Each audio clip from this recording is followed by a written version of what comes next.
Welcome back. Welcome back to the morning show here on Tobago Updates Television, and thank you so much for staying with us. We're just about 7:53 a.m., so if you're getting yourself to work for 8 a.m., you might already be late. That's no reason for you to rush. Remember to drive safely on our nation's roads so that you get to work safely. Even if you're a couple minutes late, you're going to pay for that some other way, not with your life. Be safe on our nation's roads. We continue conversations this morning in studio. We stay with Mr. Curtis Williams, who is the president of the Tobago Chamber of Industry and Commerce. And we switch gears a little bit this morning. We head on over to the conversation about the UK visa repercussions on the business community. You must be aware that quite recently there was a statement issued that nationals from Trinidad and Tobago will now require a visa to travel to the United Kingdom, whereas before all you needed was your passport and I think the ETA, what's the name of the form, to get there. But now here we are talking about a visa, and we looked at the fees for these visas. Mr. Williams, in terms of the business community in Trinidad and Tobago, and I know a lot of persons are talking about, oh my God, I can't pay that to go out there. And I think last Friday we were speaking, just briefly, the Secretary of Tourism was mentioning the fact that we also have to consider the inbound, the persons who will be coming in transit, the persons who have to, from Trinidad and Tobago, using the facility. How does it impact our local tourism here? Because for the average person, you're just thinking is outbound. I just need a visa to go out there. How does it impact persons passing through Tobago, having to go to the United Kingdom? Is it that flights will no longer... How does that work in terms of ensuring that Tobago... I'm talking about the impact of the community here in Tobago. Well, definitely. When I got that news of the visa restriction, I was in awe. I couldn't believe it. Our fellow UK, we're part of the Commonwealth. We look up to the UK for everything. Our final court is the Privy Council. We've seen everything is the UK. When I look at our customs or everything we do, we dress like the UK. We do everything nearly like the UK. And suddenly you're telling us today now, hey, we're no longer your friend. We're not looking friendly. You have to get a visa to come here. I feel that it's unwarranted. And when I asked for the explanation, they did send me a bulletin with, there were some folks who going across seeking asylum. And I said, wow, how much people seeking asylum to make you make a decision of this nature? Not only that, there ought to be a relationship between the UK and the TT government.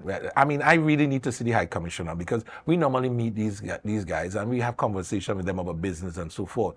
And in none of my conversation, it was never mentioned to me that a lot of Trinidad and Tobagonians were seeking asylum in the UK. So I want to know what was happening with our foreign ministry. And our ambassador here, was he not saying something to us? They give us a hint to tell us, well, if you see something is coming up. Exactly, there should be some type of warning, because it felt as if it just came out of thin air. That's correct. And I asked myself, what kind of relationship we have with the UK, that if I see you throwing rubbish in my backyard, I will tell you, hey, your garbage is going in my backyard. Please, can you do something about it? And then I probably give you 2 warnings, and then after then you take the necessary action. So I don't know what was happening there with our foreign ministry. Something just not adding up. Really not adding up. And I know it's going to affect us. It affects the business community. It affects the country on the whole. You can imagine you're transiting, going to Sweden or elsewhere, and you have to transit through the UK, because most of the gateways are through the UK, where they're going to Heathrow. So you travel to Gatwick, and then you take the express and you go across, or the train and you go across to Heathrow, and you move to the next island or country that you want to go to. And because not everybody will go to because again now you either have to have a UK visa now or a US visa. Because if you had to go through the US now, you will have to go through LA or one of these major airports to go across. So you see the challenges they're given to poor Tobago. Poor Tobago, Trinidad and Tobago. We are part of the Commonwealth. The Queen face was on our dollar at one time. So look at where we are today. Look at where we are today, that you now need a visa to go to the UK. And it's funny you should bring in the fact that the Queen's face was on our dollar. In social media spaces, I saw persons commenting on the fact that the economy of the United Kingdom and these western parts of the world were built on the backs of people from where we are. No, I'm going to give you a classic example of that. Do you know that under the age of 25, you could have gone into the UK military? Yes, we could have drafted any. And when I was 19, that was one of my options I had. I worked with them in the service, and I worked with HMS Avenger. They were in Trinidad and Tobago, and they gave me the opportunity to come and work in the UK and become a citizen of the UK. But I have a visa. What really happening in this space? Something's just not adding up, and I need someone to tell us the truth, tell us what really happening, because few guys going up there and seeking asylum saying some all kind of crap and the country and war and crime, and I don't think that cut it. That is Yes, not because cutting it at all. the report I saw is that in the past couple of years, it was like about 45 persons, and now it's about 453 persons.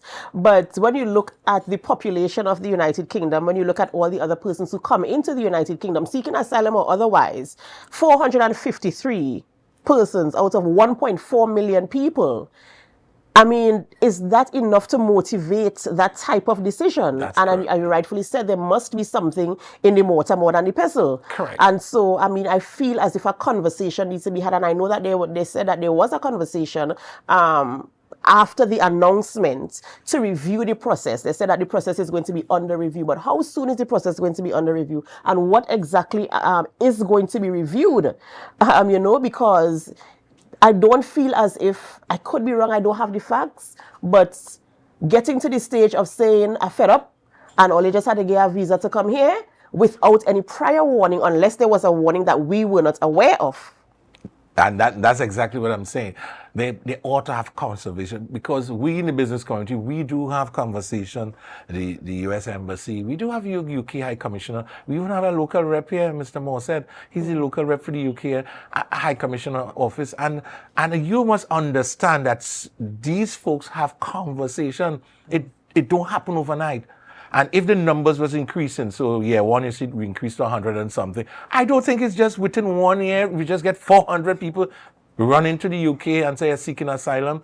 We used to have the program called the Work Study Visa Program. I know many folks went on that program, and today they're welcome. I mean, trust me, there are professionals in the UK working today, coming out of that. I study in the UK, and I know, so I don't understand why my lovely UK government decide to impose that on Trinidad and Tobago. I think it's something that they need to look at and review it as soon as possible, because it's not doing good for us here. It definitely will not do good for us. It will affect the business community. It will affect the community on the whole.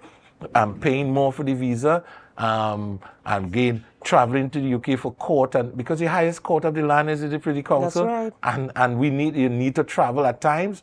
As an attorney and other legal practitioners need to travel, and imposing a visa restriction. If you understand what a visa restriction is all about, trust me, it's not a nice thing. It's really, really not a nice thing. Not anybody could apply. That's right. And then even if you apply and have your visa, you land in the country, we could revoke that said visa immediately as soon as you land. That's correct. Right? So it's going to be really, really detrimental on the business community. We will feel the effect of it, and we're hoping by the next couple of months or so that some talk or conversation could happen between the two entities. If they want the business community to come along, we will come along and express our feelings and our thoughts about it, and we could give them a holistic approach as to how to treat with it, dealing with this level of, these folks seeking asylum. A very, very important conversation must continue. Details must be brought to light. And of course, things must be put in place, because, I mean, as I said, it's like pulling the rug from under your feet, being unprepared, and of course, with immediate effect. It's not like if you have a 6-month period it's almost immediate that this takes effect from. In closing, is there anything else you'd like to share with our viewers in terms of what they need to be paying attention to and the types of conversations we need to be having in the Tobago space?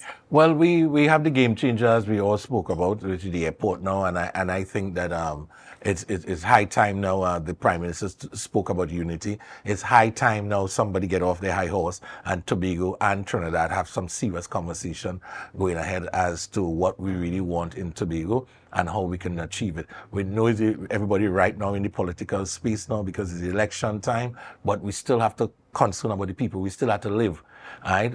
Whether red, blue color, pink, whatever color, we all have to live in this space and survive in this space. And we believe on conversation, having conversation and meaning conversation, right? And that's how we push for what we need in Tobago.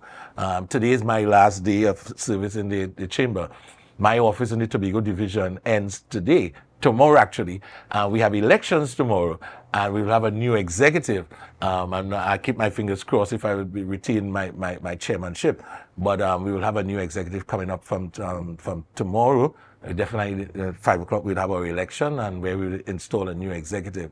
There were some things that I highlighted to get on the program going forward. One was one of our AI conference coming up. It's a real interesting conference, and I think it's free. And listen out and go on our website, tobagochamber.org, and you will see some information on our AI conference coming up. It's free. Anyone interested in learning about AI, understanding how AI could affect business, please come to that conference and you'll see what's going on with it. And I just want to say thanks to the Tobago population for supporting us at the Chamber. And we hope that we could get your support going forward to once I'm installed again, a new executive going forward. Of course, and we do wish you the very best with the elections there, and we do hope, for a seamless and smooth situation going on there. All the best. Thank you so much for your service, and we'll see what will happen after tomorrow for the election. Ladies and gentlemen, thank you so much for staying with us throughout the entire program this morning. But this is where we have to end the morning show on Tobago Updates Television, but it's not where we end our programming. We head on over to GMT, and you want to be a part of that conversation as well, so do stay with us. And as you stay with us, we invite you to help us. Share the live, share the live, share the live.